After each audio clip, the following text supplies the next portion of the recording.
All righty, everybody. Thanks for joining us. We got a special episode this week starting up. Our week's topic is going to be talking about your first wargaming experience, how it went, did you enjoy it, issues you ran into. So we're going to talk all about it later on in the episode. But here in the beginning, we've got a special guest that can help with this topic because she just kicked her dad's butt playing the game today. Yep. Who do So, we have everybody, this is my daughter. This afternoon. Yep, this is my daughter Natalie. We just completed. I won't say the first half. We probably only got about 10 minutes left before she trounces me. But we just played Command and Colors Ancients. She was the Romans. I was the Carthaginians. So yeah. So tell me, what did you think? Did you enjoy it? And I enjoyed it quite a lot. So what was the fun part? What was it, playing the game, or was it beating your dad was the fun part? I would say it was a mixture of both. The game, I really like the game, but also just being able to beat him and just pure dice rolling, honestly. Just that just makes me happy. Okay. yeah. Well, thanks everyone for coming out. Chris, Wardrobe is here. Eric, Steven, Herman, how you doing, buddy? Good to see you. Waiting out with his wife. And everyone, Mo's here as well. Thank you, Hi, Mo. Hey, Mo. Blue Tweezers is here. So Mo got a good go, Natalie. Show your dad who's the boss on the battlefield. Yeah. So, the question is, you don't know anything probably about ancient combat. Is that? Can I say that is probably correct? You don't know anything about ancient battles. Not really, So what was your strategy then? How did you decide what to do with your units? Just whatever had seemed like it did the most. I just kind of chose that card and I was like, I think this is gonna be okay. Good. Yeah, see, so when we're playing, so instead of just saying, okay, go for it, I actually said, okay, well, with this card, you can do this, this, and this. What do you want to do? And so I kind of gave her several options because I don't want to be the guy that's teaching the game that tells you what to do. I want to say, okay, you can do this, this, or this, and kind of how each one affects. And then she started kind of picking up on her own what she wanted to do. We kind of went through her hand of card first, hands of cards, so I can tell her what it is. Now she had probably the best starting hand for this battle because all the Romans are in the line. So she ended up with the line command. And I said, I am going to tell you this is the cards you want to play first. But I explained why. I explained that, you get to move everybody up. You get to still do your ranged attack. And usually you can only move 3 to 4 units generally at the most.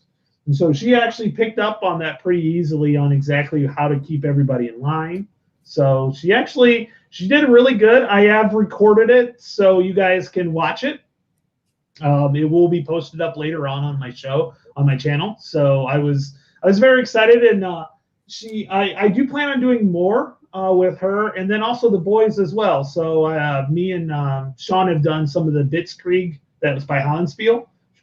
So I plan on having all of them on my channel and playing if they want to. So I think. Yeah, I'm just going around here. I'm just looking at yeah. Tony's getting hammered in the In the comments, yeah. Even comments. Blue Tweezers with a little bit of Latin coming on here. Destroy Tony, or Tony must be destroyed. Oh my gosh.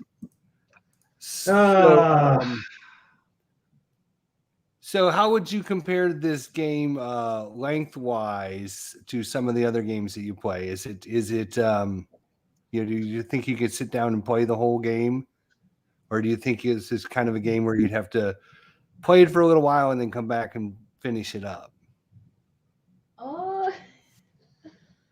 I think Gently, What do you gently. Gently, gently, Dad. I had to cut it off so we could get on the live stream. So, and also since I was videoing it, I didn't want to go too long. But she was going for it. Like, we could have easily sat through the whole thing. So, yeah, she could have easily made it. I mean, most battles last less than an hour anyways, which is great. But, yeah, I was the one that actually called it. Well, just stopped it. We still have it. It's still set up. So we will be finishing it. But I think you could have finished it off. Yes. Yeah. We played it one other time. And it was 2 hours, but there was a lot of explaining going on too. So and that was about 2 years ago. So the age does make the difference. We did do Talisman, and that's not a short game by any means. No. So yeah, so I think she really loves the board games, and she's been, hey, when are we going to play a war game? And like, she sees me doing stuff and she's asking all about it. So really good. Also, some of her friends are in the chat, so I want to say hi to them. Eric and Cora particularly. It's nice to see you on. See, we're getting the younger generation in, and that's we're getting the younger generation. Wow. Although they're gonna listen to Ralph and have no idea what he's saying. So Yeah, Ruff, what do you have to say about all this? What do I have to say? Yeah. Well, it's great that your kids get involved. As you know, or may remember, my boy, we played a couple of games. I sort of co-piloted him playing the Hunters. Unfortunately, he got sunk after about 6 turns, but he enjoyed that. And we played Men of Iron, if you remember. I've just got to coax him back in. He's quite keen to play something else and quite keen to play a non-war game. He's looking at Shadows of Brimstone and going, "Oh, cowboys and monsters, eh? So, but at least they're playing rather than sitting up on their tippy-tappy things and doing their stuff. So, yeah, hopefully, fingers crossed. It's great. It's great to see, Tony. Great to see. Oh. I can see where she gets the chatterboxness from. So, would you rather, Natalie, would you rather play Command and Color Ancients, or would you rather play Cowboys and Aliens? Ooh. Okay, so if it was a theme, would you rather play what we played, like Ancient Battles, or Cowboys and Aliens? What do you mean? Well, there's a game that's all Cowboys and Aliens, like Cowboys versus Aliens. It's called, yeah. So Ruff's actually got it. Did you do the unboxing of the Cowboys versus Aliens? Yeah, that's Shadows of Brimstone. Yeah, did the unboxing of both core games. Yeah. Okay, I will show her that, and we'll get a response. I'll let her know so she can kind of get a good comparison on that. It's like a war game because you're fighting things and throwing dice, and Right, exactly. Herman says Dungeon Crawls are war games. Thank you, Herman. Tippy tappy. Yeah, sorry, I keep forgetting I'm talking to. Okay. Yeah. So Hex has actually said somebody who can roll dice better than me. Well, that's like 90% of the population. So and probably the 10% are the infants that can't hold on to the dice, and they might even be able to roll better than me. Excuses. I sense excuses. No, it's really fun. It was a great experience, and I really enjoyed it. And I plan on doing a lot more with her. Even some maybe a little, once we get through Command and Colors and she gets really good at that, maybe we'll move up to like Combat Commander or something like that, where it's a little bit more complex and could have a lot of fun with that. So or maybe, I know, wash my mouth out, or maybe a little bit of Warfighter. Oh yeah, she might get into that. Definitely. That works. Or yes. Yeah, that's always the next one. Hey, I want to introduce somebody to Wargaming. What should I do? OCS, Case Blue, the full campaign. That's it. So this is your I know it's not your very, very first time because you played with your dad before, but this is kind of your first experience playing a war game. So what was your overall impressions of it? Was it easy to get into? Would you recommend it to your friends? Would you like go to school with a box and play, show your friends how to play and everything? Would you do that or no? Yes, I think I would. I feel like if my friends were into it as well, I would definitely have absolutely no shame in like helping them like understand it more. I can see him now because they're on the stream. I can see him now coming over and say, Mr. Kinner, can you teach us this game? Can you help us play? I'll be like, yep, I sure will. I really want to expand this hobby, and why not? That's part of it. We got to grow the hobby, and Natalie is, she's got her friends, and her friends are I think they would find it interesting, at least some of the games. I mean, maybe not all of them, but I was just reading that in chat. yeah. There you go. War game party at my house. Yep. You should talk to the principal about starting your own war game club and see what he has to say about that. That would be great. Learn history at the same time. Wonderful. Yep. That's right. And if you start the war game club, you tell me you want an A in history for the rest of the semester. Her history teacher is pretty good, although I do have high expectations since her father's a history teacher. So Oh God! Just as I told last week from Todd, just because she thinks she's good doesn't mean she doesn't think you are good. Yeah. So. But no, I was hoping to actually be able to do this. So hey, who cares? It works. Hey, Mike Butter Jello is back in the house. Where's Butter Jello been all these years? Holy crap.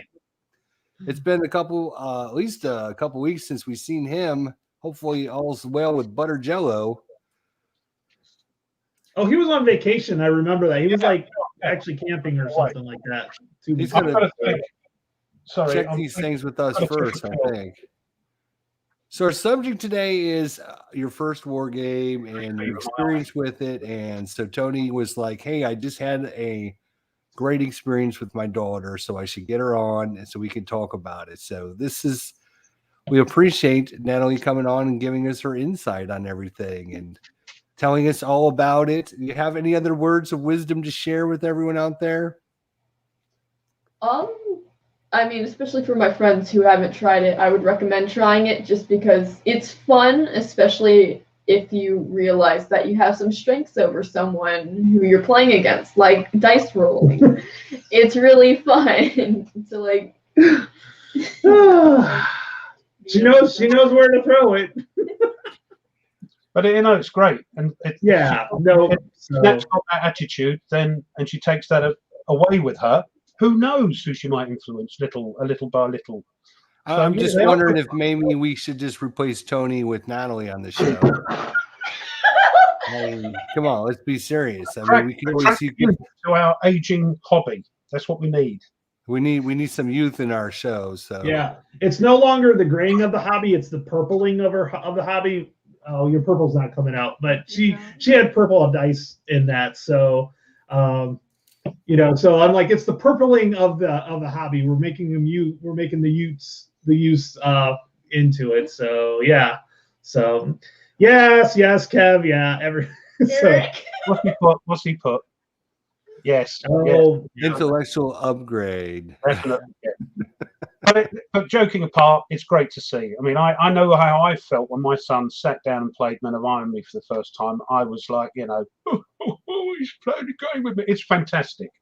It's fantastic. Well, maybe we should get your son on. Go get him on so we can ask him questions. He won't come on. Oh, dear, he's a teenager. Oh, Natalie's not shy. If you haven't noticed, guys, she is not shy at all. I see that. She is very outgoing when it comes down to it. So the only time I'm shy is school presentations. Yeah, she doesn't like presenting in school, but you throw her on a live stream, she's good to go. So ATS next, Tony. Yes. For now, yeah. Yeah, I think honestly after this ATS, the just kind of using infantry won't be that hard. If you just infantry and kind of going through it, I think it'd be an easier upgrade after we kind of get this, the movement, hex and hex, hex to hex. Yeah.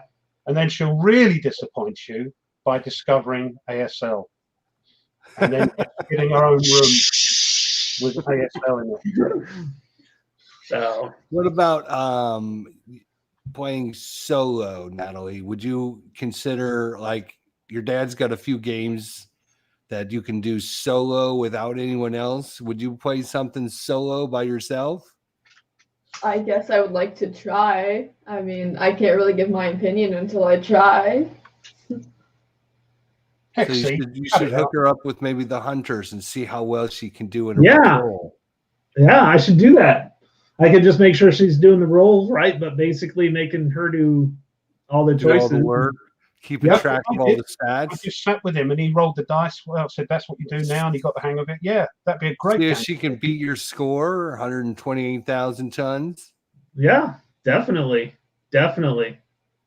So, but yeah, no, when it not let her. For Natalie's board life. Cora, I like that. So we're gonna have Tony's board life, and there'll be a new YouTube channel, Natalie's board life. It's gonna get tons more subscribers than you have. I'm gonna have so many more supporters. She's already saying she's gonna have more subscribers. Bring Natalie and all of her friends on as special guests in a few weeks once they've all played some war games and get their perspective on wargaming. That's an idea. It's an idea. So we're inviting Eric over. Or Crowbar. Crowbar would be something too. I have quite a few of those types of solo games that I think she would have fun with. I'm sure you have multiple. You have walls lined with. Yeah. Yep. So, hey, Stu's on. I was watching one of your ASL replays. Even though I don't play it, I still like to watch it played. I like watching technical games played. So, pretty cool.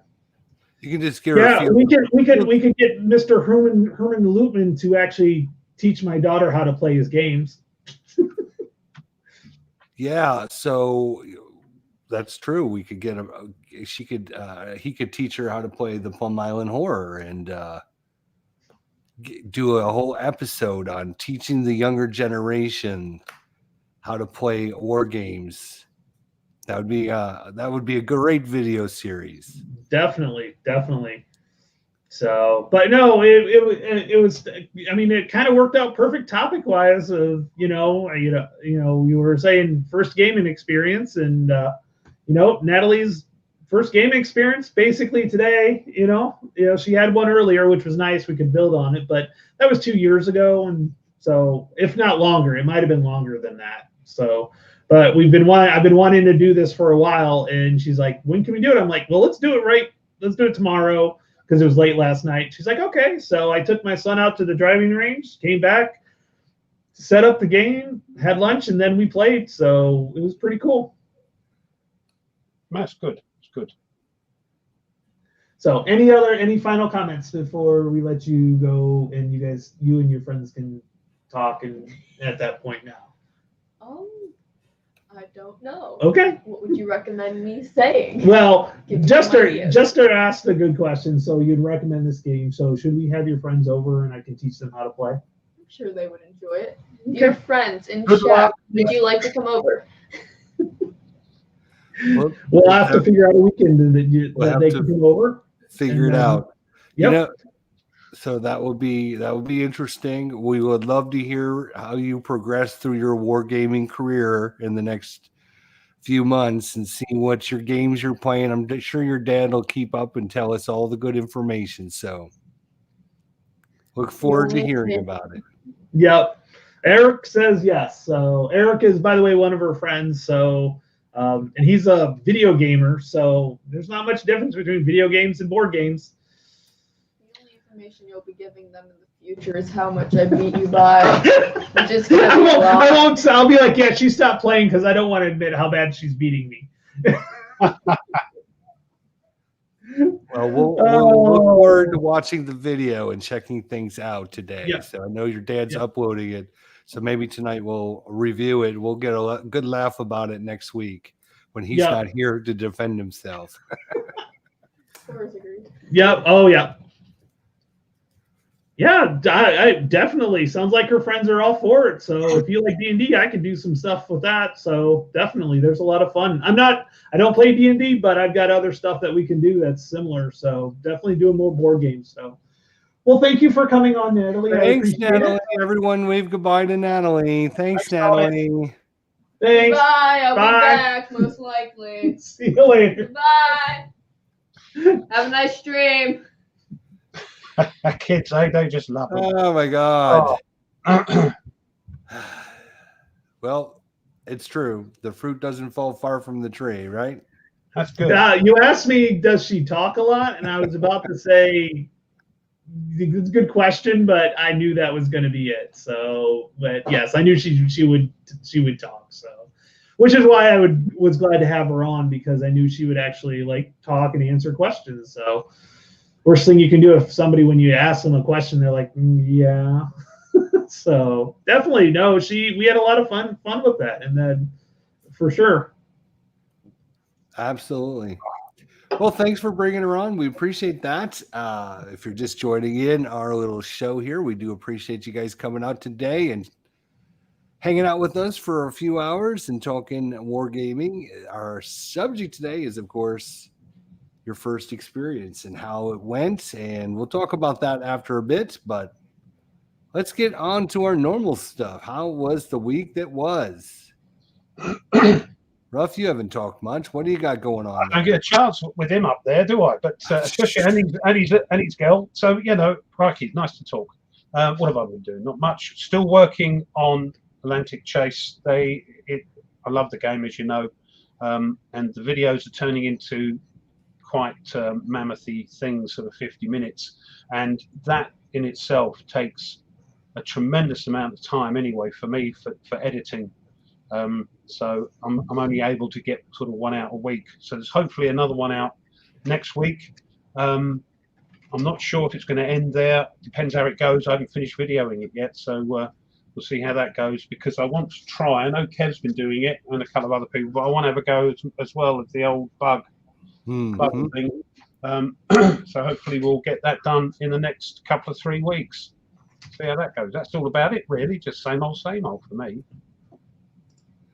Hey, Wardrobe, he says, well, that was a good show. He's still going on. Buddy, you're supposed to be on with us next week, so you better just pipe it down about 6 notches. We're gonna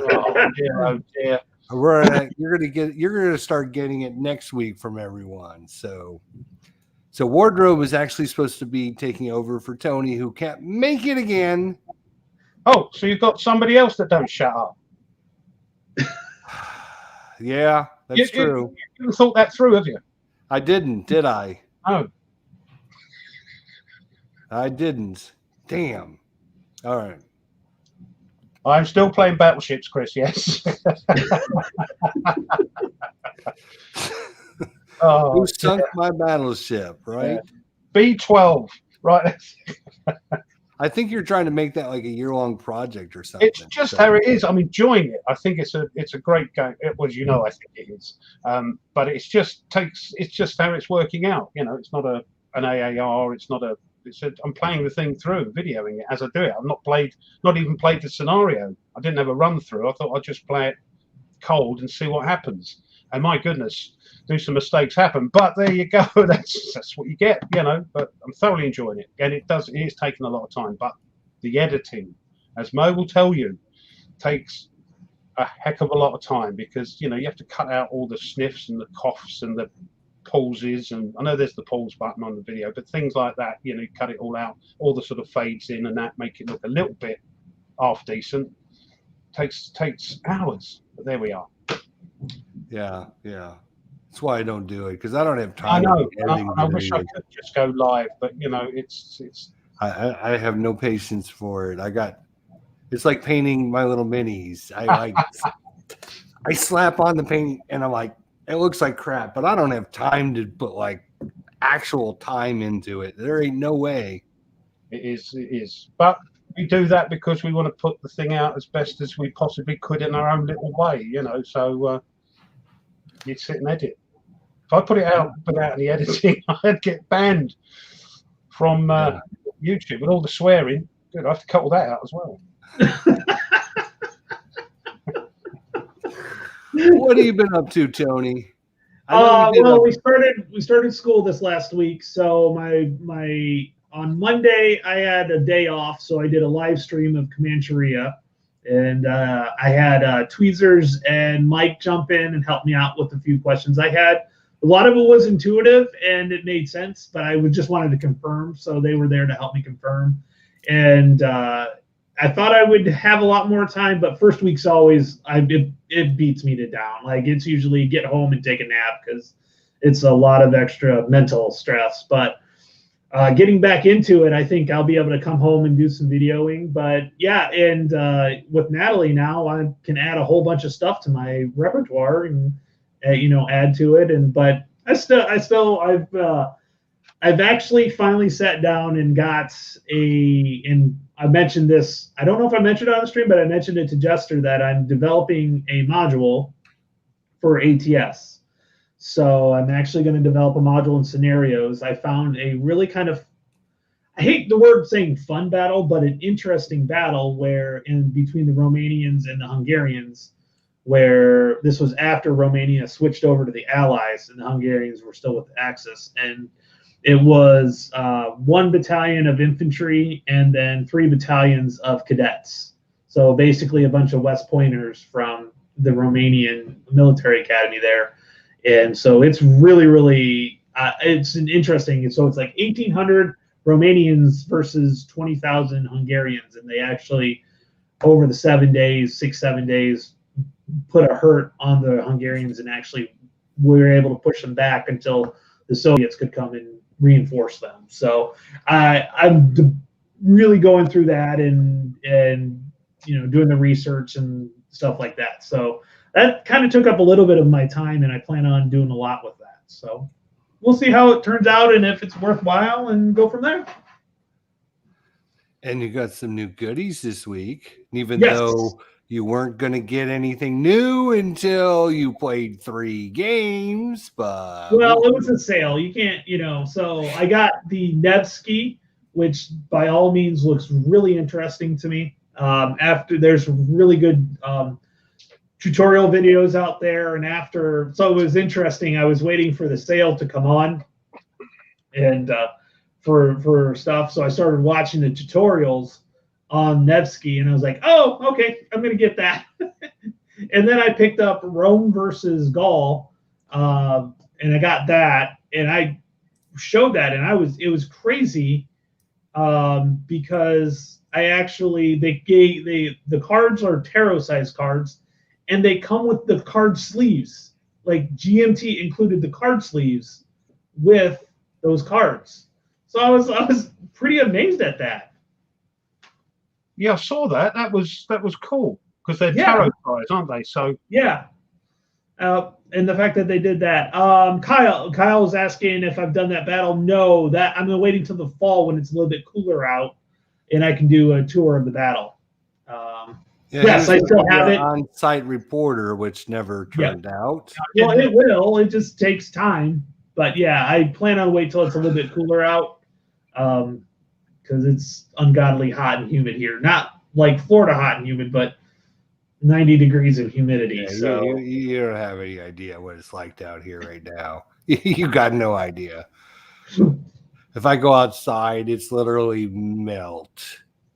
And then it like builds up into a crescendo of explosions where in the late afternoons we get these thunderstorms that roll through and you think the earth is ending or something. It is.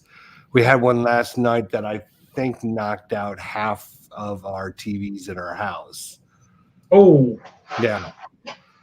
Not the actual TVs, but the cable boxes. So okay. I was on earlier with the cable company, and it was weird. Lightning, like literally hit the house, either our house or the next door neighbor's house last night. In fact, it happened right in the middle of Mo's live stream last night. So I was really engaged with what was going on, and then all of a sudden you won't see any more comments from me, and that's because literally our house got hit by lightning last night, and all the TVs went blank.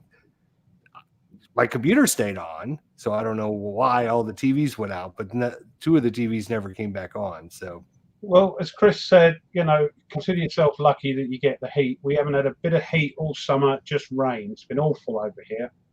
That sounds like my type of weather, actually. I prefer that. We only get 2 weeks of sun every year. We look forward to it over here, and we go and sit. As soon as June comes in, you see blokes walking around in shorts and vests, because even though it's freezing, there's ice on the floor. It's June. They're wearing shorts, and that's it.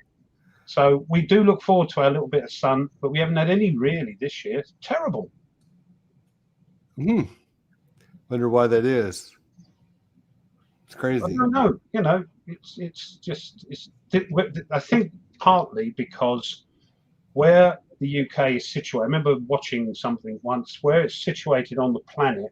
It gets all these conflicting weather fronts hitting them, whereas other places are pretty stable. But just because we're up in the corner there, it gets that.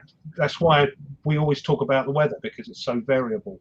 Whereas over there, you know what you're getting in a month, don't you? You know, in summer it's going to be hot, winter it's going to snow probably. If you're in that sort of temperate, you're not too far south. So yeah, that's why we talk about the weather, because it's changeable. I just wish it wasn't.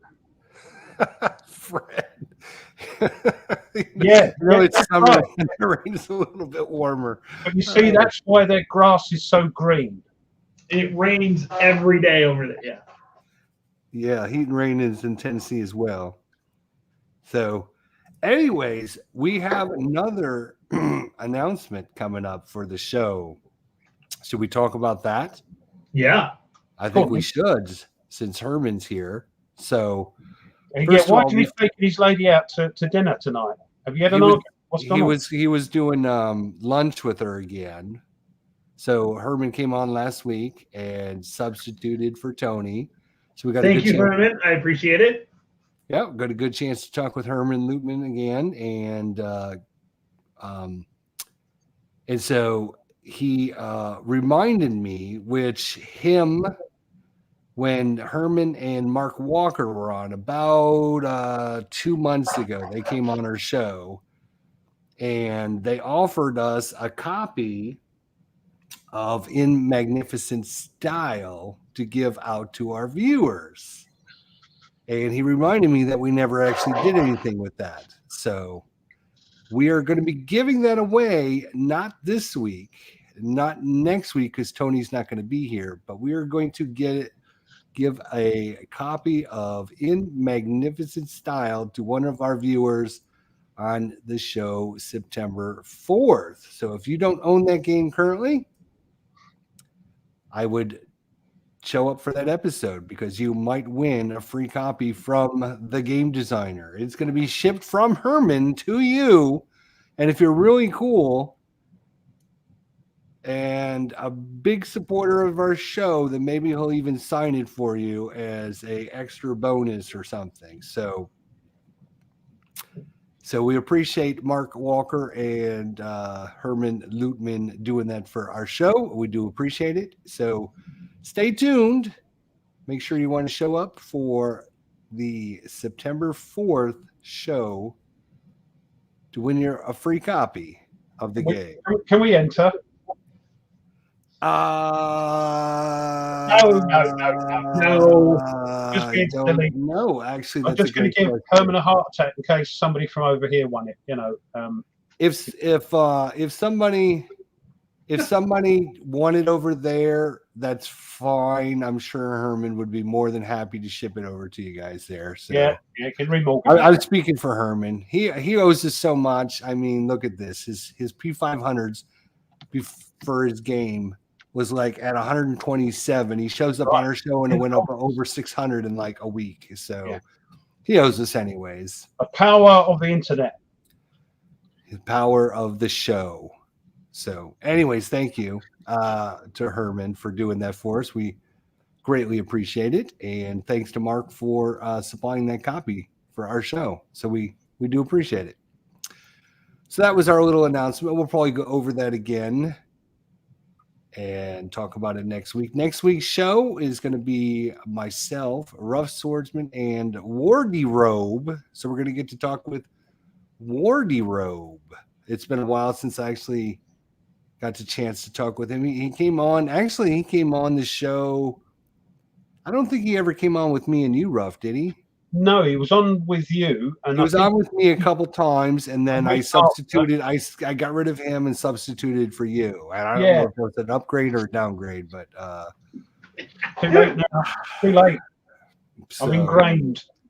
Yeah. So now we'll get to talk to Wardy Robe, find out what's going on, and he just sent me a bunch of ATS stuff, which I really appreciate. And he saw that me and Tony were doing some ATS, and Tony had sent me a copy of a game that he had. And so he had some extra ATS stuff, and he sent it over. And so I appreciate that. So we'll get on next week and talk with Wardy Robe about what's going on in his channel and all the good stuff. So it's funny because he has to label any game that's not World War II, not World War II. He's done his last couple of videos. Yeah. Yeah. He's like the Georgia campaign, not World War II. And he did it to me again. He sends me this is the second time I've gotten some from him, right? He gets you all excited because it's like, oh, look, I put all the counters in the nice little thing and everything. And then, like, you look at one and they're like all clipped, and then you get on another one and they're not clipped. And I'm like, oh, you're killing me, Wardrobe. You're killing me. I actually currently have an ATS put to the side. I'm doing a small scenario in it's busting the bocage, so it's right after Normandy, so it's going to be in the north of France. So I'm working on that, and so that'll be going up on the ATS webpage though, or YouTube channel. We just put up a ton of stuff. If you haven't heard the podcast with the OG, that was phenomenal. Listening to him figure out how to do all the how he designed it and everything like that, and you do find out why he's called the OG. Oh. I'm not saying, so you got to listen. I guess you're gonna have to listen in and find out for sure. Yeah. Yep, it's on the YouTube page as well. So it's not like you have to do it at Podbean. I always put it on the YouTube page about a day or so after we release it. But yeah, no. So we've got quite a bit of stuff that we released on there. That's starting to gain some traction. Some people are really enjoying that, and I think we're going to get Jester to do some video with me or something like that. So true. Yeah, it's just going. The contracts are being exchanged now for my house in Miami. So it's all good. Yeah, those content creators are multi-millionaires. Yes. Well, what they're failing to tell you is it's not war game designers that are making lots of money. It's the other guys. The guys that work for like Euro games, like the guy who made Dominion, right? So he doesn't have to work anymore.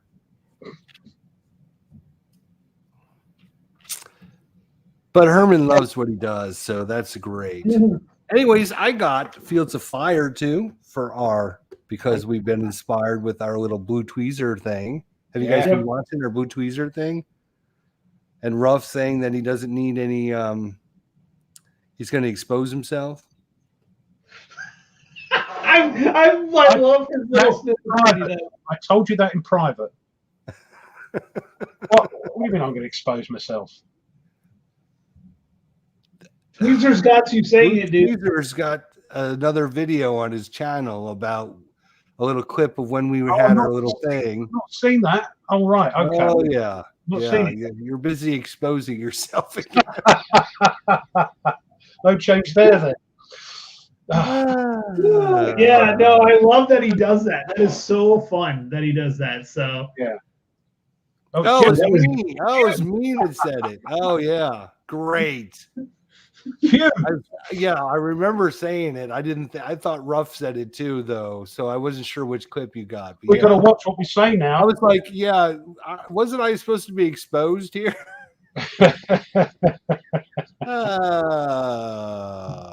That was fun. So I figured since I got the first copy, I'd get this one and try it out. I don't think the two can be combined very well, but still, it would be fun to try different scenarios. Yeah, I was watching him do some of the Pacific scenarios, and it's a little different because they're programmed. You know, the terrain's programmed, so that's interesting. Yeah, That's that way. I really like the modular terrain where you can vary and stuff like that. So. and after a while, you don't see it as just a load of cards. You actually see it as a proper terrain map. It's weird the way your brain fools you once you get into it. And again, very narrative. I also picked up Labyrinth. So, like, literally, I Bit of a posted maze. that video yesterday, and I've got like 6 people commented about this game so far. I did not realize that this game is like one of people's all-time favorite games. Yeah, I love it. It's Wow. my most played game. I never got it because I always thought, oh, this is kind of like the runt of the litter because this is by Vocal Ranking. His hard name's hard to pronounce, at least for me. that wasn't it. But this is kind of like the precursor to the coin game system. Yes. So I thought, oh, it's going to be kind of the baby child of the coin game system. So I never got it before. But man, oh man, I'm telling you, the people that got this game love it. Love it. Like I said, it's my most played game. Like out of all the games, that individual game is my most played. So I played the first and the original game and the second expansion, but I haven't played the third one yet. Or I guess it would be the first expansion. I haven't played the most recent expansion. So replayability good, or is it? Oh, tons. Yeah, it's not like Twilight Struggle where there's sets of cards. Yeah, it's not like that because you could get cards all throughout the time. The only way that actually happens is when you actually go to the next section or the first expansion. So once you finish the deck off and you go to the next deck, but then again, that's still in crazy random order as well too. So yeah, huge replayability and nothing. Like I said, I've played it so many times. I actually have the app that's on Steam, so you can play it digitally on Steam because I ran out of people to play. So not that I was any good, I just ran out of people. That the one guy I was playing a lot, he playing other things now. So, but I got to play it live, and it's really, really a good game. Solo. Yeah. Very high. Yes, sir, yeah. Solo, 9 out of 9. Yeah. Let's see if I can. It's a coin, though, isn't it? What? Still waiting. No, don't think of it as coin. Don't think of it as coin. It's got the Twilight Struggle kind of that more feel to it. Kind of a Twilight Struggle feel to it. Yeah. All right. Yeah, it's more on that line. But they recently redid the solo bot. It used to be just pretty simple as you just turned over the other guy's the AI's card and play it. Now they actually have when you pull over a card, depending on what the card is, you play it for this or that. So, but it's pretty good. I enjoy it immensely. Had fun with it, but like I said, if anything, get on Steam and get the digital version of it. Really, I didn't even know they had one. Yeah, It's just like the Twilight Struggle. Yeah, I know it doesn't have the expansions though. It's just the base game. It doesn't have the expansions, just the base game. For the solo, or the digital version, 2-player. The digital version doesn't have the expansions. Right. Does the solo works on all of them. Can you play solo with the digital version? I guess is my question. Yeah, it's got an AI. Yeah, it's got an AI. Yeah. Mm-hmm. Yeah. Well, that'll be fun. And then I picked up for size 1919, which I was really, really pumped for when it first was announced and first came out. I got I've got the fix kit. How'd you get the fix kit? Because when I had ordered, they sent it. I had ordered two of the three games that had the problems, the error problems, and they just sent the fix kit, all three of them out, whether you got all three games or not, because it was kind of like in one package. Well, you should send that to me then. You might have it fixed, but yeah, I'll send it to you because I don't have it. So it might be the fixed ones. We'll have to take a look and see. Oh, maybe it is. I don't know. Because I'm betting if that's a newer one. Super solitaire. Yeah, it's got a 10 out. What is that? A 10 out of 10? 9 out of 9? Yeah. Yeah. Thing is, they're waving. See, Tony's got his in as well. And Jester's waving these boxes around at us. But us over here, we've got to wait until well into September, I suspect, before we get them. So, and of course, then I'll do them. They go, oh, everybody's played this, and I go, oh, all right. I got they sent it to me because I've gotten Imperial Struggle, but I already sold it by that time. Oh, okay. Yeah, Imperial Struggle Struggle is very good, but the solo is not great. Well, that's kind of disappointing. That's kind of why it was also All Bridges Burning was the other one that needed. There was some issues with that one, so it was Imperial Struggle, All Bridges Burning. Well, I own All Bridges Burning, so maybe I should get the upgrade kit. Why didn't they? They may have fixed it before you got it. No, I got mine a long time ago. It's been like November, I think I did the. Oh, you didn't get it through the P500, did you? I did not. Okay, that's why. Yeah, I think if you write them, they'll send it to you. I bet if you write them, they'll send it to you. And they won't charge you for shipping. I will write them. Stop it. He missed the comment by Chris Ridley earlier. So. Oh, I saw it. You saw it? Okay. I saw his DVG comment. Yeah, yeah. I saw it. I just kind of gloss over some comments now. I'm just.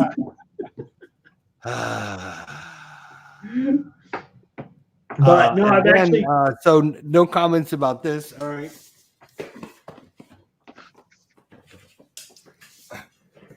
Then I picked up Death Valley Battle for the Shenandoah. Now I'm interrupting here. Sorry, but do you remember your rant about card inserts in boxes?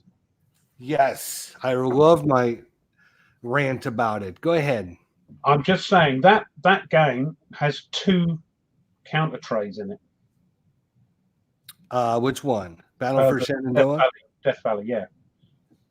Like they did for Flying Colours. Why don't they just put in 1 counter tray instead of the insert into the box? That's a good idea. I said a long time ago. Why are they using inserts? Why are they printing these things? Because it's got that dip in it. If they've got cards in it, I suppose, they can put the cards in and then all the bits. But why not just put a counter tray in? Right. Put a counter tray in. Everybody would go counter tray, wouldn't they? I suppose. I would. Yeah. Can't cost that much, if any difference in price. They're made by the millions. And if they're worried about the cards, all they have to do is in their counter tray. They just have like a couple of the spots are for where they put the cards, and then they put the cards right inside the counter tray. There will be ways around it, I suspect. But because they've got to print a new one for every game. It's got the box cover on it and all that. Why not just stick a blooming counter tray and everybody go, oh, counter tray. So yeah. And how often do we just pitch it because we can't fit anything else in there after we put the trays in? I mean, literally the first thing I do is, okay, pull it out. Now, I don't know if I'll do that for Rome versus Carthage because it's not that big of a deal. There's plenty of room for the Rome versus Carthage to keep the card wrapping about and all that if you've got cards. Yeah. Mm-hmm. But yeah. Well, I don't own any battles on the American Civil War. I'm kind of like Ruff. I could care less about it, right? I've been doing my research. It's grabbing me. It gets charged. Oh, there you go. Stonewall Jackson. Who's grabbing you? It's grabbing you. Uh-oh, we're going to get another quote from Boo Tweezers. I always ditch the insert. I would greatly prefer a counter tray. When I had my little rant, nobody listened to me then. So I I go on these rants for a reason, people. I go on these rants for a reason. And I did think of you when I saw the 2 inserts when I watched an unboxing, thinking, "Oh, what's in this?" 2 counter trays, and I'm thinking, just put a tray in it. That'll stop the stuff. I suspect, Ardy's mentioned it, other people mentioned it, that I suspect they're in there to stop the things rattling about when they're being shipped. So just put a counter tray in. Thank you.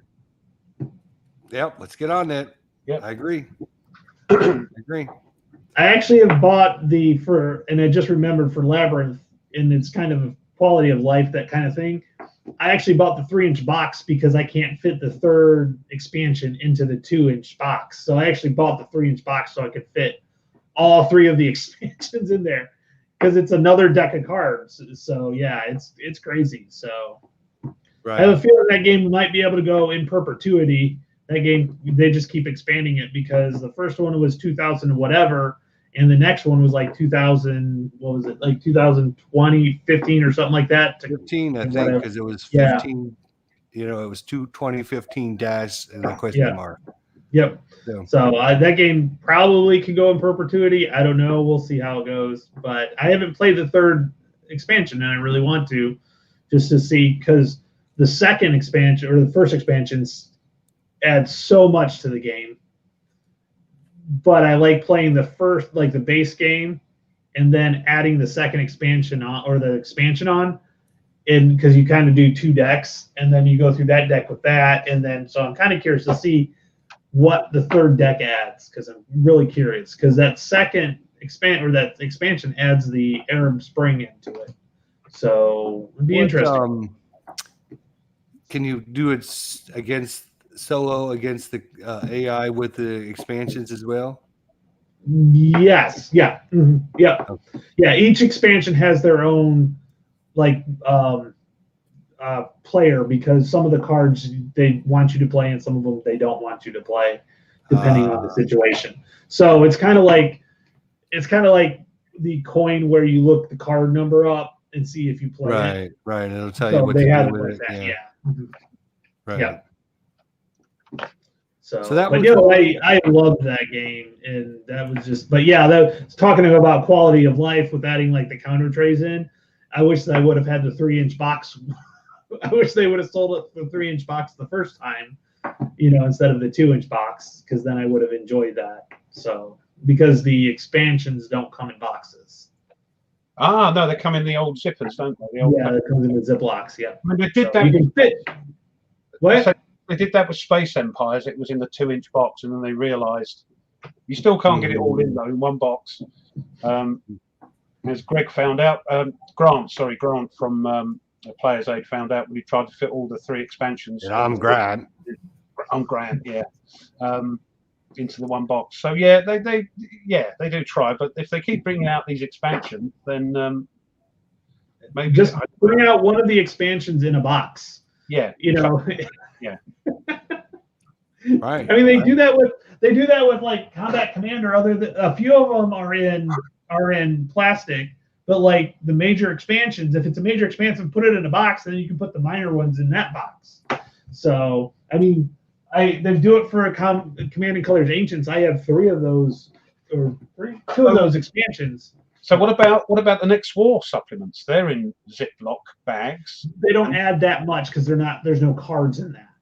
To be honest, they're adding counters and they're adding more counters and things, but they're going to be coming out. Yeah. So, and it's more. I mean, yeah, those boxes aren't too bad actually. I punched one all the way through, and I use baggies unless I'm playing it, and then I use counter trays, especially for the bits I need quickly. Then I'll throw those in like counter trays so I can access them. But that's a game where I baggy it, because I baggy it by unit description, or the red units, the orange units, the blue. So because you put those in the same place generally. So it's really not too bad, and I think you can throw the bag in without any too much of an issue. So, matter of fact, I think I have one of the expansions in one of the releases. Yeah. Yeah. Mm-hmm. Yeah. Well, I'm hoping to ship this over to Art Wolf, so on one of his Monday counter clipping streams, he can clip it for me and then send it back. So, if Art Wolf, if you would love to, I think he's doing commissions. Yeah. he's going to start taking commissions. It's a good idea. We can get him. We could be the official counter clipper for the U.S. If you need your games clipped, just ship them over and he'll clip them for you. That would be funny. So that was my haul for the GMT stuff. All right, I'll tell you what. So the one I got was Nevsky, and some people have kind of talked about the artwork, and I think the artwork on the box is, well, it's not horrible, but it's not the best. You won't lose the box. Let's put it that way. Yeah. But the artwork of the game is phenomenal, and I've got to get that unboxing put up on my channel. I zoomed in real close on some of the pieces of the board, and it's phenomenal. The detail on it, I really, really like the artwork on that one. So yeah, I'm looking forward to playing that one. Yeah, you showed me during our live stream a close up, maybe even before we started, of the counters and the maps and stuff, and I'm like, that ain't nothing like the box. I think that box has destroyed that game. I mean, when I look at that box, I'm like not interested at all in that game. I'm more interested in how it didn't appeal to me, not because of the box. It just didn't appeal to me. It's but it's Middle Ages. I know. I do like a bit of Middle Ages, but I'll be interested to see, how many cubes you have to move around before I. There's no cubes. I'm joking. I'll make a sarcastic comment, but it is a bit Euro-ish sort of feel to it. I can see that. I can see little that. There's still good battles, though. Yeah, well, see your playthrough. So that'll be good. Because it reminded me, because of White Dog Games, the game you sent me, that is in the queue, so don't panic. I'm looking forward to it. But what's his name? The Lonely Yorkshire Gamer, is it? Or whatever it is? Yeah. He's done the Gorbachev one. Oh, I have to look at that. And that looks really good. It's a States of Siege thing. Mm-hmm. So, yeah, don't go buy the box, because that's got a funny old box lid on it and all. It's all red with big Gorbachev face. So you think, oh, blimey. Yeah. But yeah, don't judge a book by its cover, is what I'm saying. But it looks really good. Oh, that's what you look at when you are browsing through the store. You look at the cover of the box, and if the cover doesn't stand out as something, oh, this looks interesting. It's the way it goes. You just lose the signal. So sometimes what's interesting when you're looking at boxes. So I went over to my local game store, and I picked up. It was like the least cover. There was like no detail on the box, and I had to pick it up because of that. Like, what's this? Who doesn't put anything on the box cover anymore? And until you flip over on the backside, they actually describe it. But like the initial box cover, and I can't remember what game it was, but it actually made me pull it off.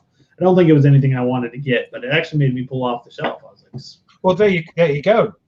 That was the idea, I suppose. I bet. Yeah. Also, when we talk about box covers, it also ingrains. It depends on the subject matter, right? Like if it's a World War II East Front game and it says Stalingrad, it doesn't matter what the cover looks like because everyone knows about Stalingrad or knows about it or whatever.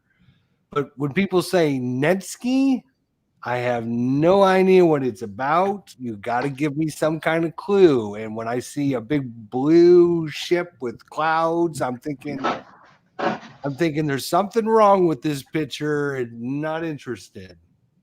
He's going to go and get it. Yeltsin is in the game, Chris. He's not on the cover though. That looks Middle Ages to me. It does, kind of a little bit, but but I don't think it's that bad. But then it's horses for courses, isn't it? It's not. Like I said, it's everything, not. Rob. You love everything. It's not horrible, but it's not it's not horrible, but it's not wonderful either. It doesn't tell me what the game is like. I have no idea. You what would think it's a Mitski is. sailing. I don't You know would if Mitski's honestly, a town, you would, a battle, or what. you would think it's a sail. It's a game about sailing. Right, Yeah, exactly. Yeah, Right. yeah. I mean, yes, there are sailing, issues. You do use like waterways, but it's not a game about sailing. It's so that's the big issue with that. Now you throw a couple of trebuchets on there, and then you get more realistic. It's about sieges. But as Herman says, it's got a very sort of Euro-y sort of look to it, which might put people. It does. That's true. Maybe they're trying to convince some of the Euro guys to go, oh, this looks interesting. Let me pick it up. But for me, like, if I don't know the game, like, and I hate to use this as an example, but I will. Oh, nope, wrong thing. Just go back. Yeah, wrong one.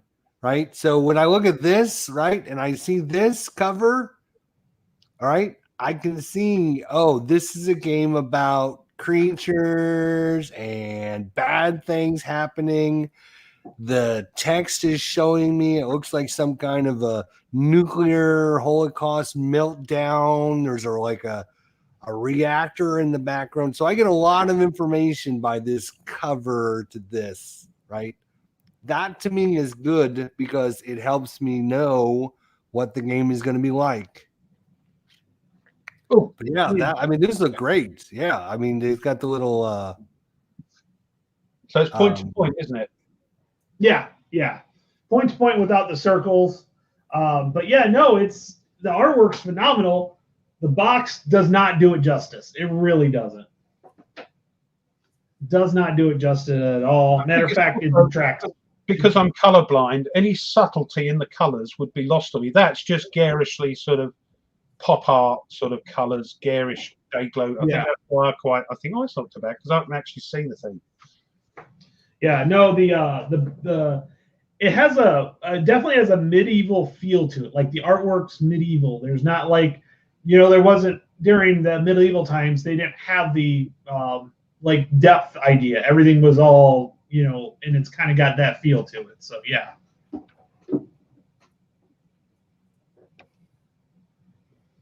Yeah.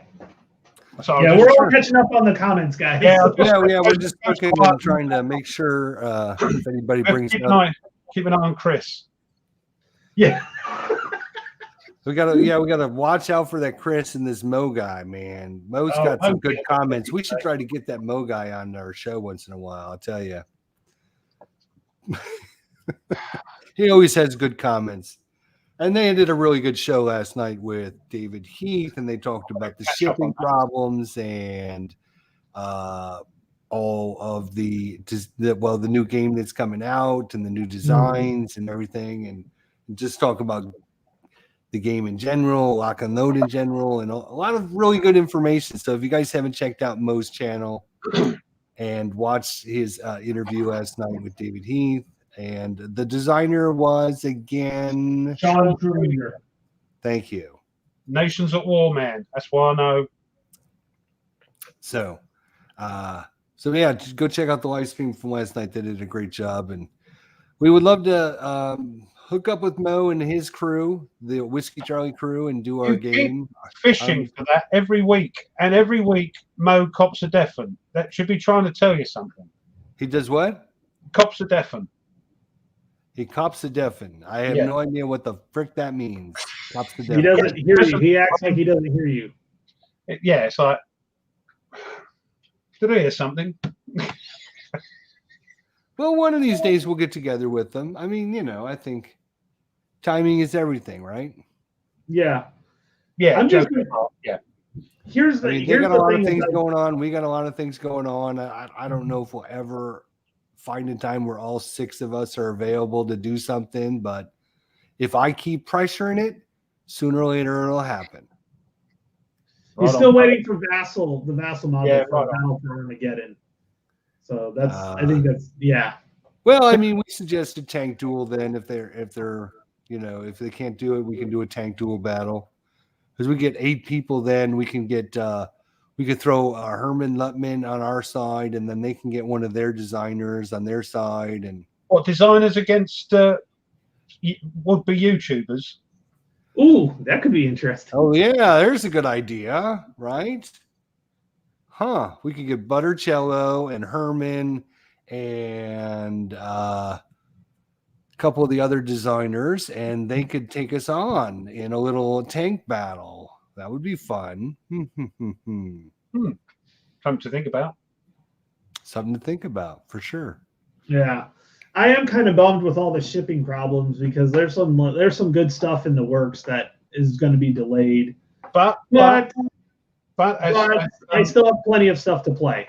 So as Tweez says, as Blue says, you know, we're all following the Hethwell sort of law. We've got plenty of stuff to be getting on with. Yeah. We're not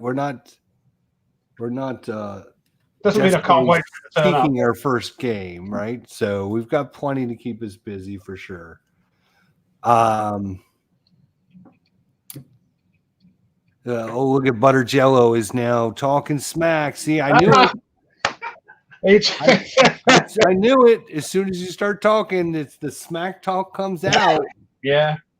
That's fighting talk. It's fighting talk. Well, I'm going to send out some emails. We'll see if we can get something arranged. So, yeah, we'll see what we can figure out. So, can we all fit us on the screen? If you own a SteamYard license, you can. I think you can do up to 10 people actually in SteamYard, and you can actually, I think, put like across the top and across the bottom. I think. Oh, right. I think is how it works. Chris is pulling Natalie onto Mo's side. What? Already, oh my God! Chris has got some memory going on here. But we're gonna have to on our side if he's joining, because you know. Although no, I don't think it's 10 for free, Mike. I think 4 is the maximum when you go with the free license. I'm pretty sure it was 4. Well, let's see if anybody answers your emails first. I know you won't. No, I don't. I email I send out all these emails during the week. Tony gets back to me in like 5 minutes. And Ruff? Yeah, but it's different times, isn't it? And I'm doing stuff, or I'm working, or I'm doing. Are we doing a Fields of Fire again? With I can't tomorrow. I'm packed up right now. September starts to spin out. End of the summer is horrible for me. So you get 6 under on the free one? Oh, okay. Well, okay. 6 is good. We could get 6 people up, so that'd be good. Sexy Hexy. Oh yeah, I know Mo. He's got the like professional setup over there with the 10 people and yeah. Oh, I like my background. I love my Tigers. And if you notice, I have my error too. So I have Ty Cobb to Justin Verlander. So I have errors all the way through. So yeah, I don't have to put a fake background on. They killed you off an episode. You don't turn up, Tony. It was. I mean, maybe you just figured Tony wasn't going to be much used anyways, or whatever. I don't know, but yeah. As soon as I saw that title of his little video, I was like, "Oh crap, what happened?" Yeah, and it was like you were there. Yeah, right. Well, let's talk about our main subject this week. Geez. Yeah, Sean Bean. That's what we're going to call you, Mr. Bean. Mr. Bean. Oh, man, that guy knows how to die in a show, like for sure. Well, he did it in London as well, didn't he? 6 for free, and then you get up to 10 for the $20 a month. Okay.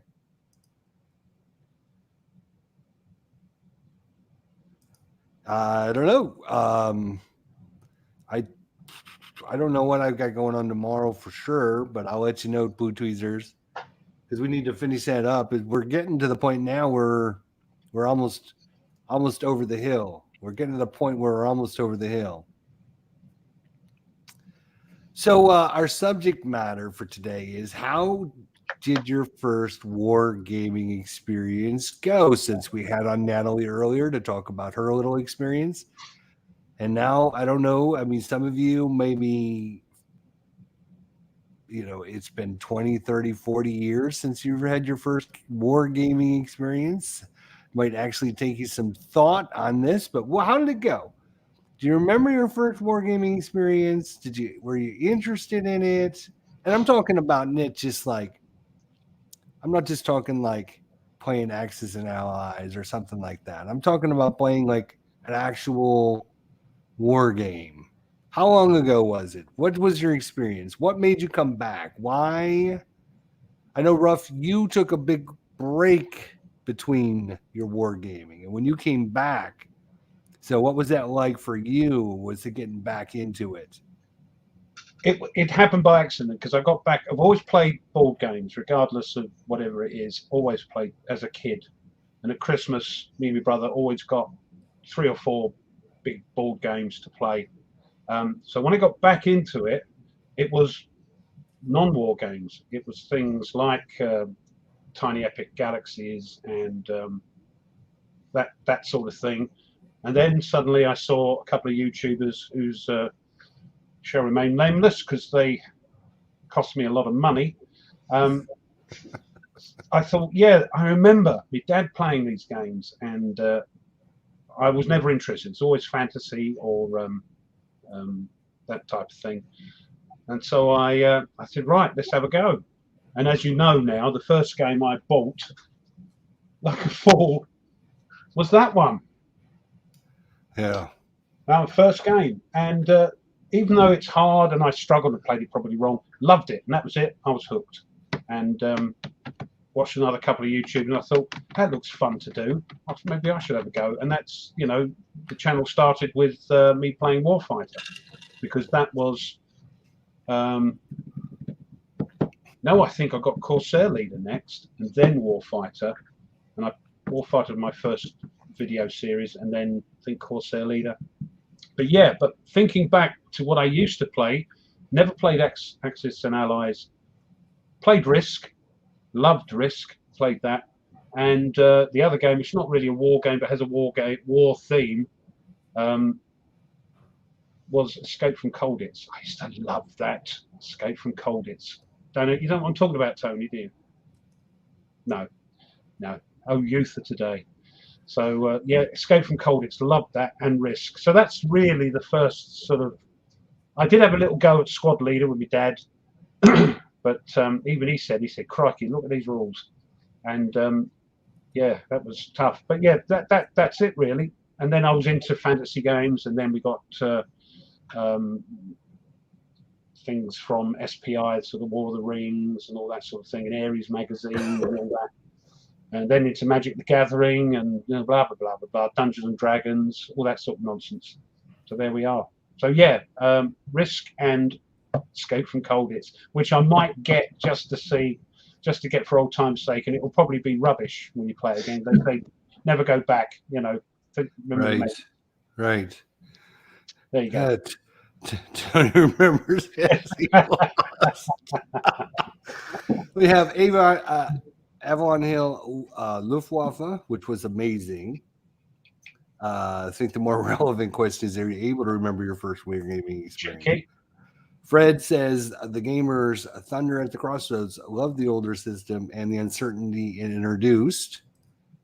First game I played was A Wing and a Prayer in 2019. Only been in the hobby for 2 years. Loved it and still do. Welcome aboard.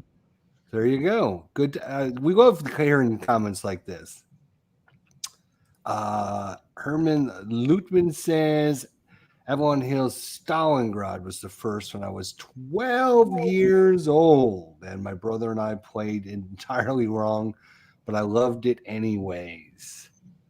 That's it. Yeah. I'm pretty sure we all played our first game wrong. Yeah, that's. And generally still do. You're damn right. But I thoroughly enjoyed it, and that was it. I was hooked. Storm over Arnhem, and I was 11 and had no idea what I was doing. Christmas of 1976 received Avalon Hill, War at Sea, and Starship Troopers. 11 years old, blew me away as they were so different from everything else. Panzer Blitz. So a lot of variety in people's. Yeah. Yeah. Yeah. I guess obviously, for the people that are probably here, it probably went pretty well because they're interested in it still. But what really, Tony, if you remember, what really stand out and make you think, wow, I love this, I got to do this again? Well, I kind of went.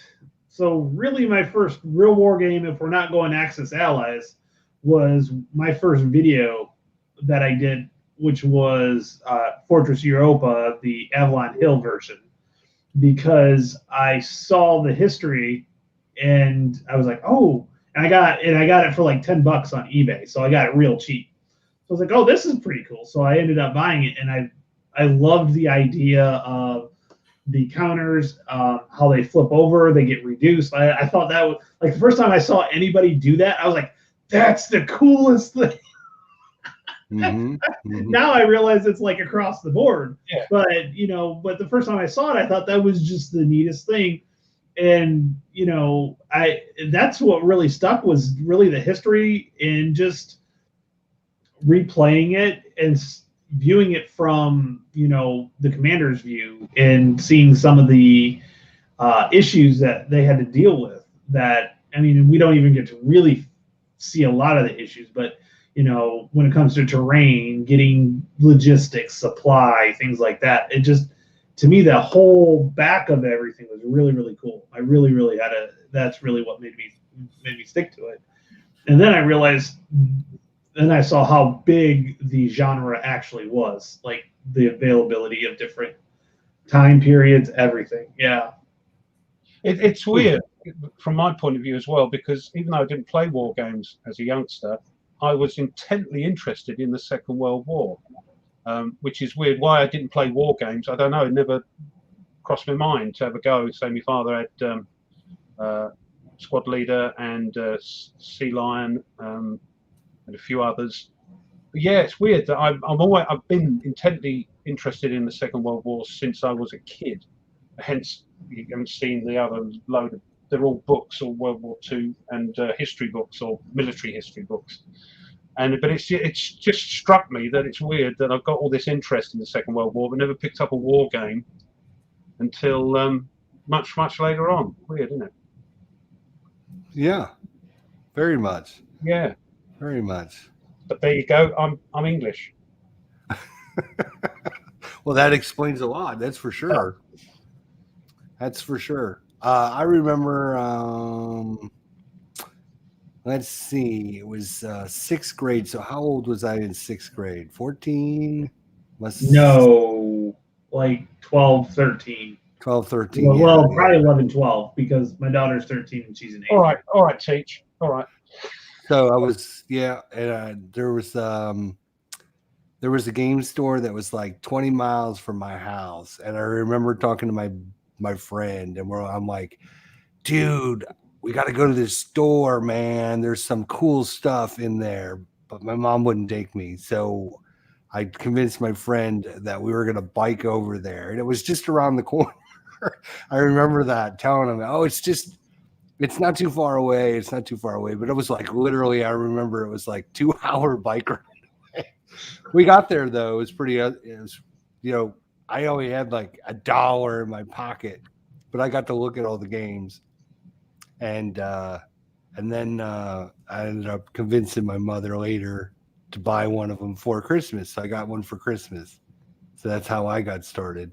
Which one? You remember? It was, I don't remember if it was Panzer Blitz or Panzer Leader. It was one of those two. Mm. And because I thought the box art was so cool. And then, it was like, oh, you got these tank, on the front cover, and like the silhouette. And I'm like, wow, that would be so cool to see that, So of its time, that cover, isn't it? So of the, yeah. So you don't need a fancy dancy cover to make something amazing for people. It's just sometimes the simple things say a lot, The Cromwell cover, the Operation Cromwell cover always got me. Like, that made me want to pick that box up or look at that. So, I can't Right. visualize And that. so, like, they had all the different games, like Avalon Hill games back in the day. This is like back in the late 70s, early 80s, whatever it was. Oh, the bookcase games, like the bookcase games. Yeah, like the bookcase games. So, like, the thing was, you'd pull the bookcase down and you'd look, and like all their sports games and stuff. All the team logos and everything would always be blanked out because they never had the official license back then. So you'd look and it'd be like a football guy with like a white shirt and blue pants, and you'd be like, "Oh, that's stupid," And then you pick up this other one and you're like, "Oh, this looks really cool. Oh man." Yeah. Again, on an unrelated, back to fantasy, I was working in London as a young sort of what I must have been, I don't know, not more than 20 something, and into D&D and all that sort of thing, and not too far from a place called Hammersmith in London, and there was a shop there, and I walked in, not much bigger than say your living room there, Chester, and two guys behind the counter with all these independent fantasy games, because that was before the days when there were big companies, and that shop was the first shop of Games Workshop, and the two owners were behind the till and served me. That's my sort of fantasy claim to fame, that I went into the first ever Games Workshop shop. Wow. It was in Hammersmith, yeah, and it was just loaded with these. You never heard of the games or the companies, and 99% of them were probably no longer with us, but they did a couple of war games as well, if I remember. Yeah, great days. Yeah.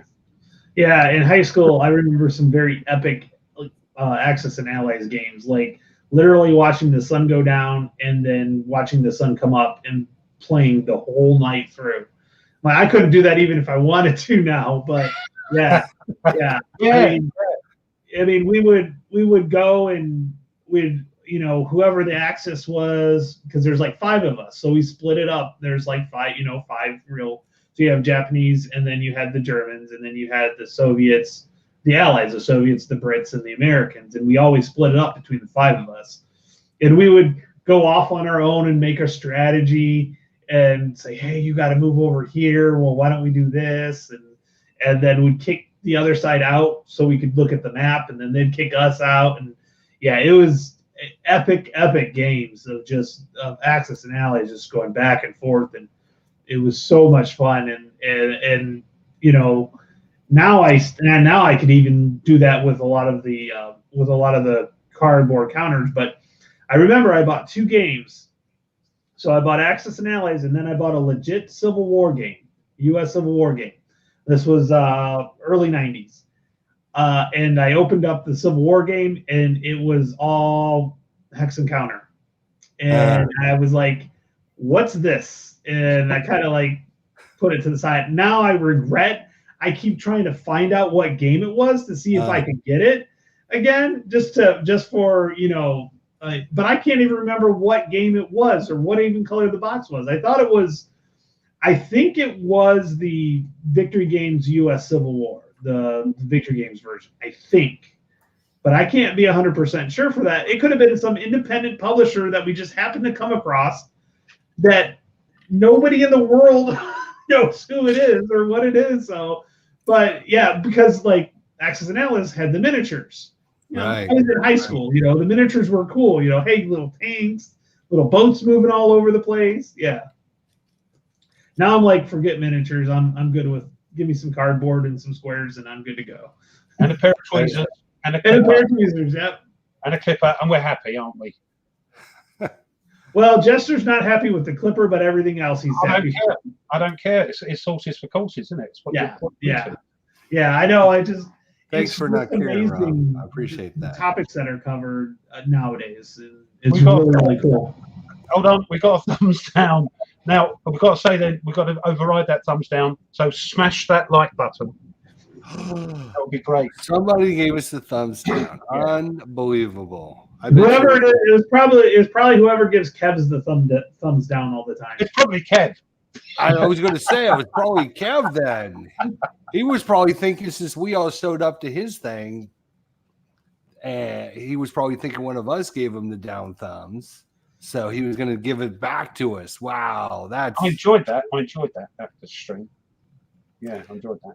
But yeah, smash that like, so. please. You remember what your first experience was. You remember your game, or roughly what your game was. But why? So how did that lead to where you're at today, right? Because you obviously must have had like a good experience. So why was it a good experience is my question. Why? Was it because it was new? It was different? It was challenging? It was history? What made it like, obviously our first war game is going to be probably different than anything else that you've ever experienced. What made you go, oh, this is pretty cool, I should try some more of this? Well, It I was wish you the history for me. I mean, really, it was the history. I've learned so much more about topics because I've played games and wanted to learn more about the topic, or vice versa.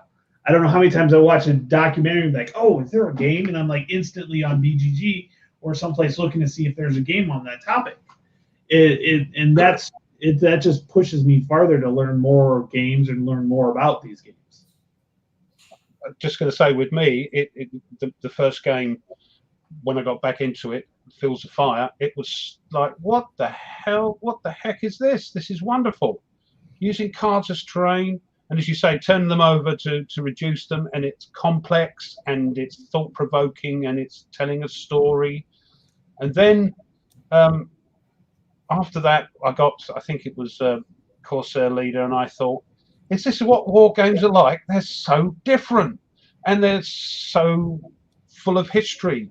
And then Warfighter, I know they're the sort of, and I love those games, don't get me wrong. Warfighter, I've played many hours of that, fantastic game. And then Hex and Counters kick in, and there is no turning back. And you think, oh, I'm just going to do World War II, and I'm just going to do that bit of World War II because I'm quite interested in that. And then something comes along, and you think, oh, I don't know much about the Pacific, but that does. And then off you go there, and then you do other parts of the Second World War, and then you think, yeah, I quite like the Middle Ages. And so, you get things like Men of Iron coming along, and I'm going to sneeze. That's what I'm holding back for. Bloody hay fever.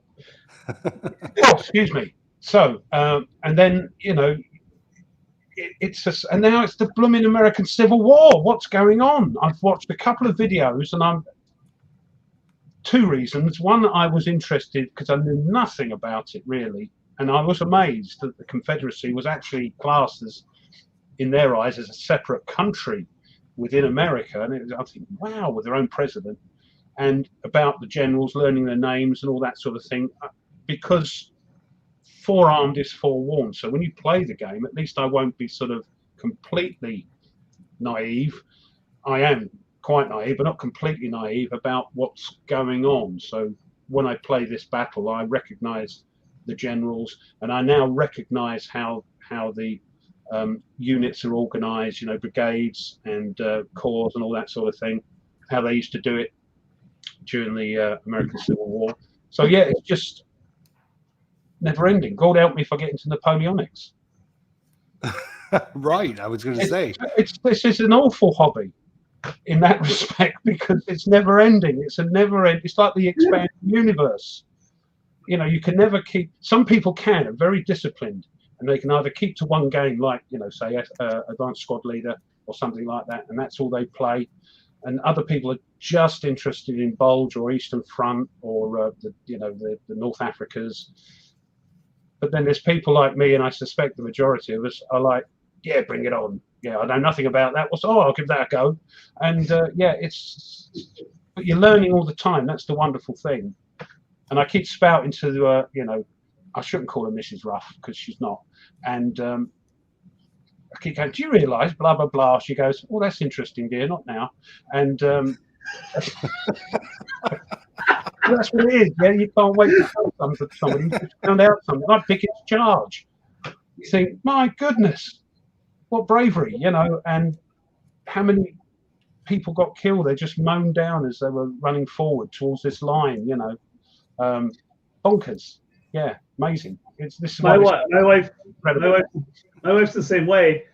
So I was telling her about that battle over in Romania. She's like, she fakes it really well. She fakes interest really well, and I appreciate that. I really appreciate that. She's looking at me and nodding her head, and I'm like, she has no idea or cares what I'm talking about, but she's giving me a couple minutes of attention, so I'll take it. So, but yeah, I can tell that she's like, I could care less, but it's interesting because when she started watching The Crown and I started talking to her about some of the military things that were going on, she's like, she started connecting some of this stuff together. And so she kind of got, like, I got my interest half and then she's got her interest half. So yeah, it's really, really interesting sometimes. Yeah, it's just bring together. Just a thing. Oh yeah. Brian and Mo are talking about B-17 Leader. I've got that as well. Another great game. A bit more complex, a bit more going on. But yeah, they're good games. It's a terrible hobby. Yeah. Terrible. For that. I remember, the whole thing with growing up, with playing with our little army men, right? Playing with our army men. And then our first introduction, probably for a lot of people, were a miniatures type game like Axis and Allies or something simple like that.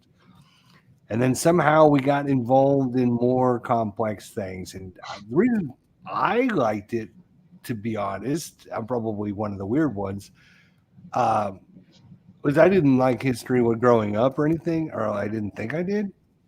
But I liked the challenge of it. The challenge of it, beating your older brother, right? Convincing him to play. And then saying, all right. And then he, for some reason, would always beat me like the first time. And then I'd be like, damn it. I'm going to find a way to beat him. I'm going to find a way to beat him. That's why I got into it. I was like, I'm going to beat his ass at this game. If it's going to kill me, I'm going to do it. That's how Tony feels. Return match. I'm going to finally beat my daughter one of these days. I tell you what, I did have an Action Man. I think you called them GI Joes over there. The figure Action Man. I had all the gear, all the uniforms, and everything. Oh, you put it in there? Yeah. Oh, okay. Let me see it. Oh, hello. We took the girls there. What's wow. that? Rum. Yeah. Your rum drinker. Roasted coconut rum. Toasted coconut rum. All right. Cheers, everybody. Cheers. I'm not a great rum drinker, but there was one, and I forget what it's called. It's got a vanilla flavour to it. Gorgeous. Me and my friend drank a bottle of it once. It was crazy. I forget what it's called. It's just lovely, That's pretty good. I like that. Ooh, that hit hard. What are you drinking, Tony? Oh, that was that scotch.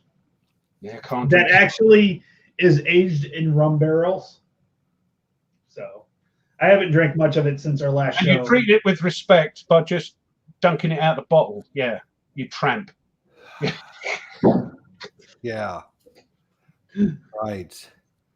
I don't. I have a beer fridge, but I just don't have any cups, glasses down here. I need to change. You guys realize that the stupid little green army men that we played with back in the 70s, they still make the same guys and the same poses, the same poses that they made when we were kids. Yeah. Yeah. No, you have the bazooka guy with it on his shoulder, on his knee. Guy, all like this, aren't they? Right? Yeah. And the other guy was like that, yeah, right? With his gun up in the air for some reason, like literally pointing up in the air. Shooting airplanes. But we didn't care, did we? I say Action Man, that was great. I remember getting really told off because I dug a hole in the lawn as a foxhole for it and put it in. I'm sitting there playing away. Yeah, weird I never got into war games. I'm playing, reading books and making models and playing with action men. Dear, oh dear. It wasn't Captain Morgan. It's got a weird old name. I can't remember. As soon as somebody says it, though, I'll remember. Oh my God! The first time I got drunk at school. Is that what you guys do over there? Us British school kids, it's a passage. Write a passage to get drunk before you're 14. So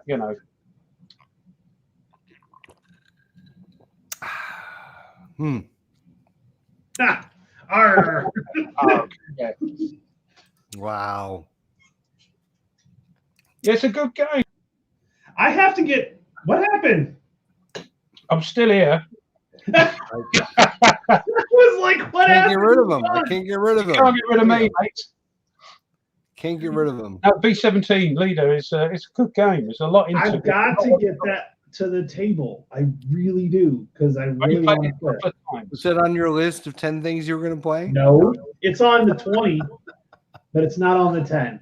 The 10 takes priority. I'm not surprised, Mo. They try. Although November, don't be surprised if you see a theme. I've got a theme for November for my show, for my channel. Losing. Oh. Oh! I'm joking. I love you, Tony. Drink to that one. I'm only joking. Cheers. This theme is going to make every one of them. So, but I'm bummed. No, I'm going to do North Africa November. So they will be games that will all be themed in North Africa. Now, whether World War II or Ancients, it doesn't matter. If it takes place in North Africa, it's what? What? Sorry, Tony, I missed that. Oh, the North Africa, November, North Africa. Right. And it could be either Ancients or World War II. Oh, right. Very clever. So anything that happens in that North Africa, I'll play it. I'm going to play it. That's in which a couple of my top 10 games are in North Africa. So right. if you want, at least one of them are. One of them is. Well, that's the one we all have. There's two we can play if you want to play with Noir. Yeah, we'll do the Nations at War. And Lock and Load Tactical if you fancy that as well. I would actually, yeah. They just brought out the module. I just don't need another tactical game. Like, I'm not going to buy any of them, but they're good on the old online tabletop. Yeah, and they're pretty cheap. The new North Africa one. Yeah, pack is I think I paid about £7 for it. Okay. $9, I suppose, or $8.50. I don't know what the rate is. Yeah, and that's. Well, Rolf, I want to get a report from you next week. Try and God. get your son to play another game so we can continue hearing about Tony's progress with his daughter. I want to hear your progress with your son and see how things are going. I'll do my best, sir. I'll do my best. If you can break away from your little battleship game long enough to do something else. Hey, Mo loves this as well. He loves it. Mo loves it as well? No, he doesn't. No. I'm being silly. But yeah, once I finish this, yeah. It just. How old is You're your making son? a year-long project, man. I'm telling you. It's like. Look, the problem is you think, right, I'm going to do this. I'm going to get the hell out of there because, the graph speed's been damaged and whatever, blah. Oh, bit of a spoiler there. But, and then you think, and then the AI goes, I'm going to get another convoy. And you go, oh, convoy. No, let's go. Look, so you're going down here to escape and then a convoy comes up. Oh, no, I'll go back here and get the convoy. So it's like, it's great. I think it is. So, yeah, it goes on. I'm going to get just blown out the water, but I'm having a thoroughly good time, making a few mistakes. But, yeah. And once that's out of the way, then, yeah. Oh, it's a shame. Mitch says November, North Africa. It will be anything different in North Africa. Yeah, but don't forget, guys, we're going to be wrapping things up here in 2 weeks. September 4th, we're having a giveaway. We're going to give a game away to one of our viewers. So make sure you put that down on your calendar. We got a copy of In Magnificent Style by obviously Herman Lutman and Mark Walker. So they're going to give us a copy of the game to give away to one of our viewers. We're not sure exactly how we're going to do it yet, but probably just random draw for any viewer that's there on the Force. So make sure you tune in for that. Other announcement: if you haven't P500 Herman's new game, it's now up over 700 people. The Plum Island Horror. So make sure you go check that out at GMT and P500 They got some new artwork as well in there to show off some of the counters and stuff. I think it's not quite final yet, but it looks good. And we are hoping to sort of organise with us. Oh, I'm sorry. It is. Yeah, that's right. It is Worthington, not by Mark. My bad.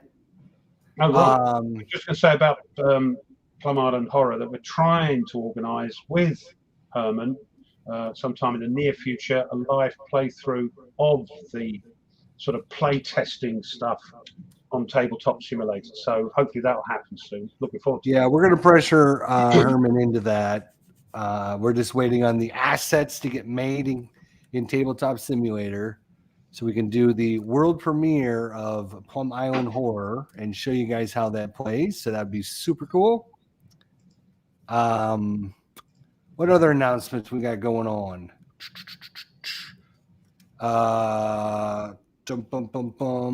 What other information announcements do we have? Anything? You guys have anything?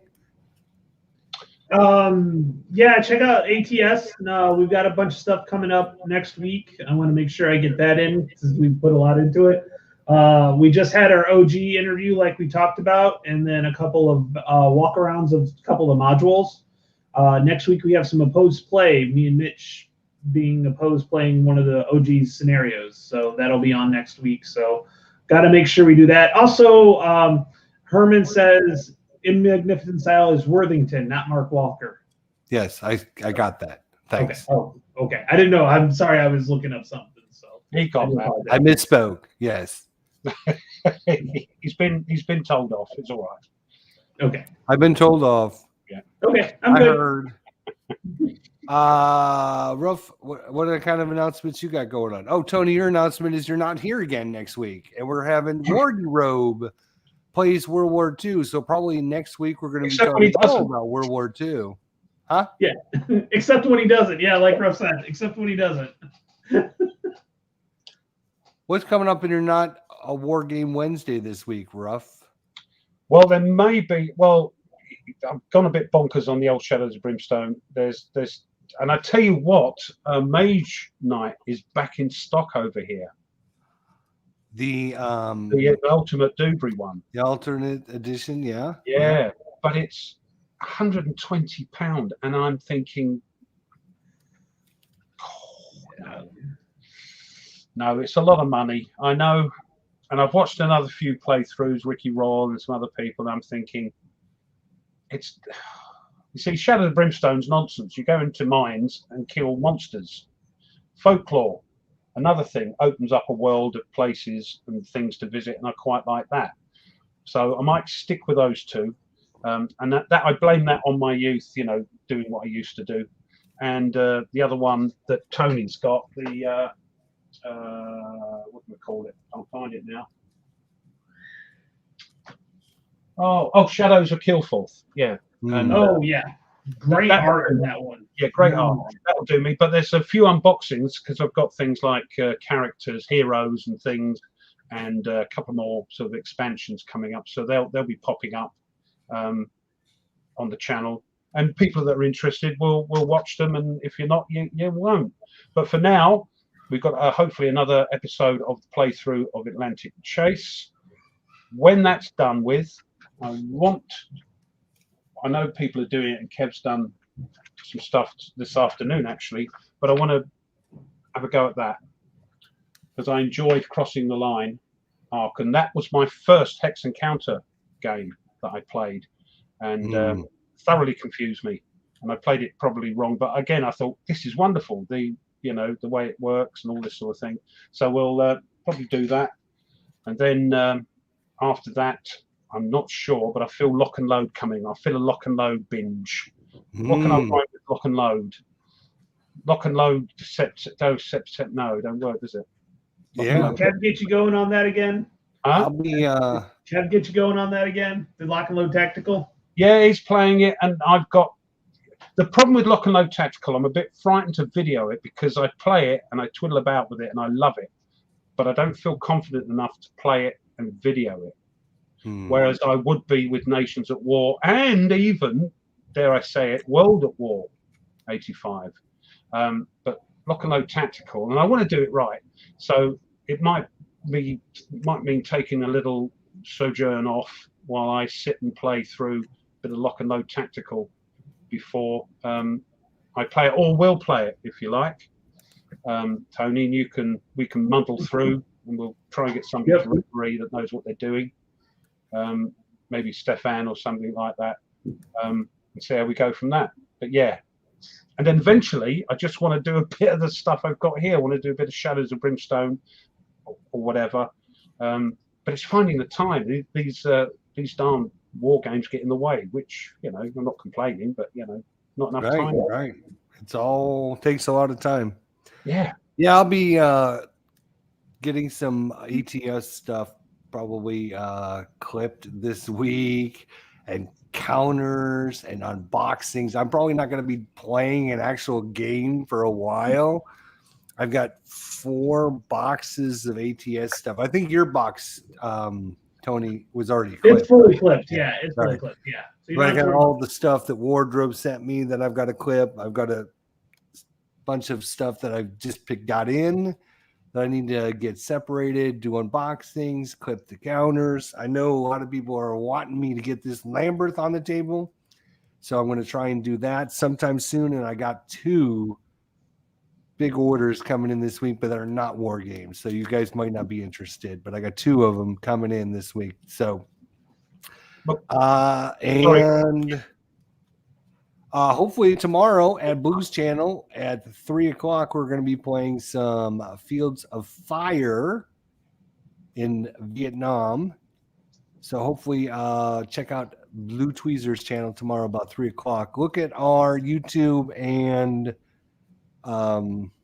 ComSim World links to verify that we're doing it tomorrow, at what time, and etc. So, Chris, I haven't forgotten Aliens Legends of Encounters. It's just I'm hoping to do a family video if I can get them all together and get them G'd up. But watch this space. Sorry. That's all right. I lose every time to this little guy. I'm sure. Every time. He's so adorable.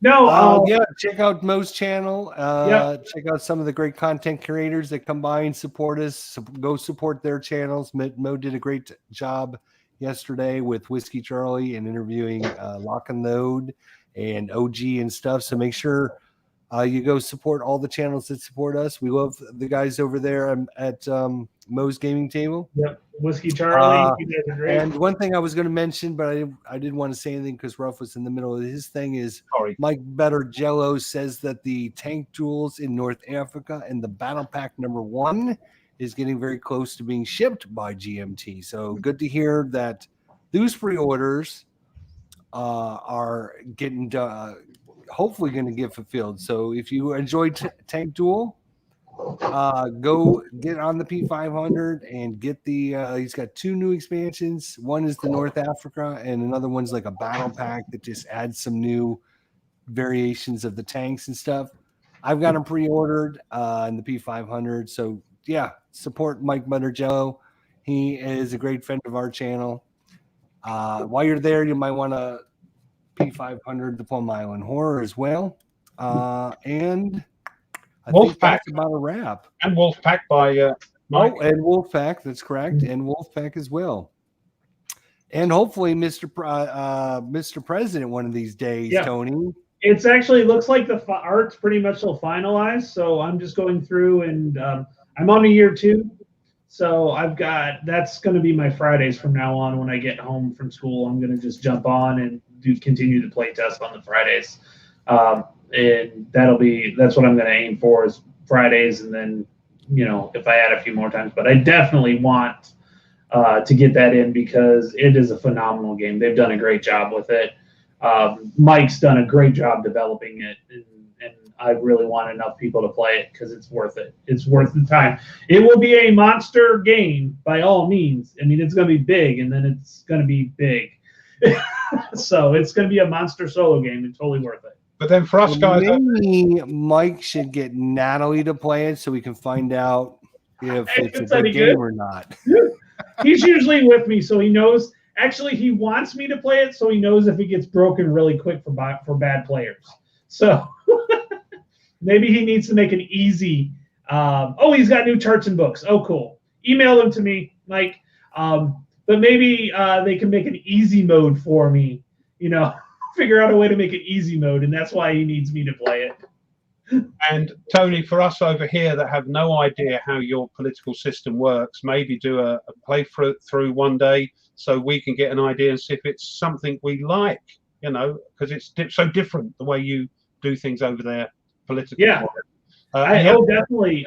We're working on possibly doing like a video. Mike's got to work on that to get permissions, but like once it gets a little bit more finalized, if we get the finalization on it, maybe we can do a video and go from there and kind of put it out there and have you guys jump in.